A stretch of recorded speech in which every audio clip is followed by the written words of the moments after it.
Okay, welcome back to week 2 of the 4 Cs of public speaking. I promised you last week that this week we'd look at content, and here it is. The title of today's post, as you'll see on your screen, is Content is King. Now, to be honest, I've kind of broached this subject before in the Rock Your Talk blog. One of the main things about content is that you can have too much. It's a bit like, and I know some people won't believe me, like chocolate. Chocolate's great and yummy and amazing, but if you ate chocolate for breakfast, lunch and dinner for days on end, you'd never get anywhere. Your body would begin to get sick, and you would begin to get sick of chocolate, I hope. It's a bit like when I went on a trip once with a group of people, and we had to eat McDonald's for every meal for 3 days. By the time we got to the end of the 3rd day, my body and my mind were both saying, if I ever have to sit in a plastic seat again, it will be too soon. So content tells you that it's important to get the right amount of content in your talk, spaced well. Now, the first rule that I use, you'll have seen on my post for the Thesis Whisperer, you'll have seen on the site as well, and this is the t-shirt rule. Once you've gathered your evidence, once you've got a rough idea of what your themes are, sit down and write out your entire talk in one sentence that you can fit on a t-shirt in fairly large letters.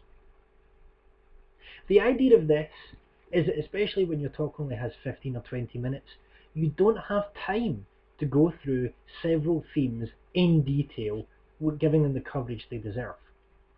What you do have time to do is pick one thing, one thought you want to lodge in people's minds, one way you want to help people, one way you want to add value, and push for that.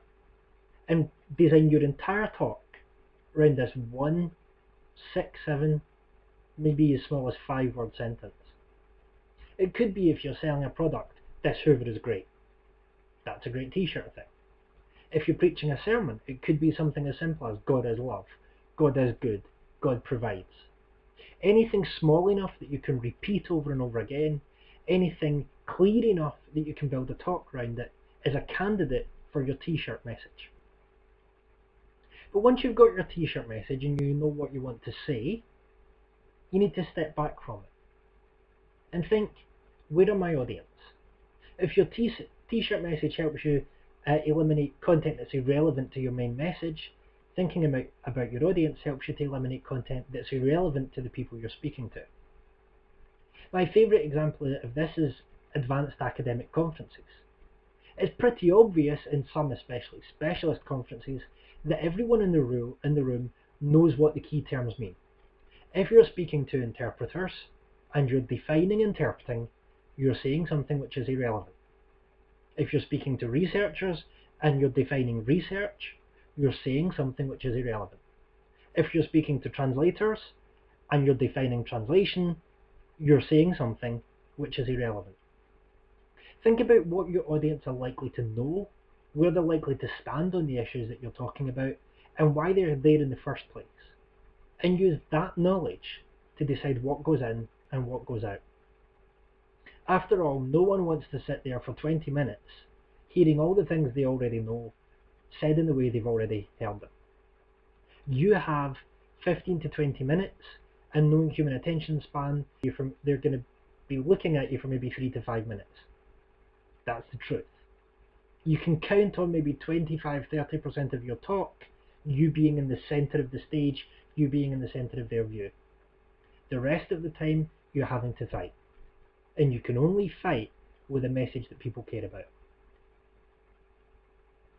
The last thing is one which I've never heard people say before, and I'm glad I was taught it the hard way. I was preaching once to some young people, and suddenly the person leading the meeting said out loud, "You're wandering." It's not an easy thing for a speaker to hear, especially when you're in full flow, but it should never happen. When you're rehearsing your talk, a simple rule to remember is it flows or out it goes. What do I mean by it flows? Well, there are certain ideas, in your mind at least, which are logically or chronologically connected. Look for these ideas and put them in the order that works for those ideas. And if there are ideas flying around that don't seem to fit anywhere, that's usually a sign they don't need to be in your talk. If you're talking about marketing, we're probably not going to get a flow from marketing translation to the history of springs. It sounds like a silly example, but I've heard people go off on tangents that had no flow to them and then completely forget what they were doing. When you're rehearsing, look for flow. Listen for flow. We'll talk more about that next week. So there are the 3 rules. The first thing is get your entire talk on a t-shirt and use that as the foundational principle of your talk. Eliminate anything that doesn't say something about that sentence. The second rule, think about your audience. What do they know? What do they need to know? Where are they now? If the audience already know it, you probably don't have to say it, or you can say it quickly. The third rule is, it flows or out it goes.